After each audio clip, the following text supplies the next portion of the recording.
اسكو سمعت من قبل بآلة النمو ولا الجروث ماشين اللي تقدر تخلي شركتك تكبر في وقت قياسي وتدي حصة سوقية؟ اروح نفهمك اكثر. الجروث ماشين ماشي ادز، ماشي ماركتينج، ماشي سي ار ام، وماشي سيلز تيم قوي برك. الجروث ماشين هو نظام مترابط فيه 5 محركات اساسيه. اولا عندك محرك الطلب ولا الديماند انجي، والاساس تاعو هو ماركتينج اوفر مدروس بعنايه ويناسب جمهورك المستهدف، وهذا هو اللي يخلق الطلب.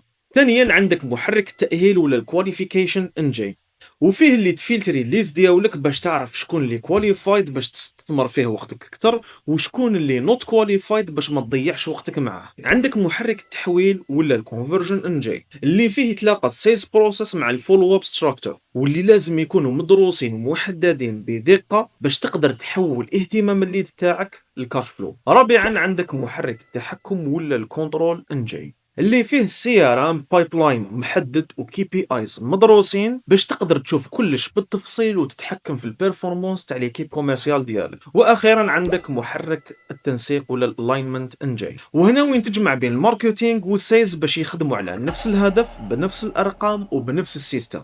ودير في بالك مليح، اذا واحد من المحركات هذوما يخدم وحده النظام كامل راح يولي عائق للنمو اوليو يكون داعم. واذا خليت كلش متناسق الجروث يولي متوقع ماشي زهر. وتفكر مليح، الشركات اللي تخدم بعشوائية تكبر بالعشوائية، اما الشركات اللي تخدم بسيستم كيما هذا راح تكبر بالتحكم. دوكا مالك غير تاخذ الخطوة الاولى باش تخلي شركتك تكبر كيما تحب انت. اذا عندك كيسيون تقدر تخليها لي تحت في لي كومونتار. سلام.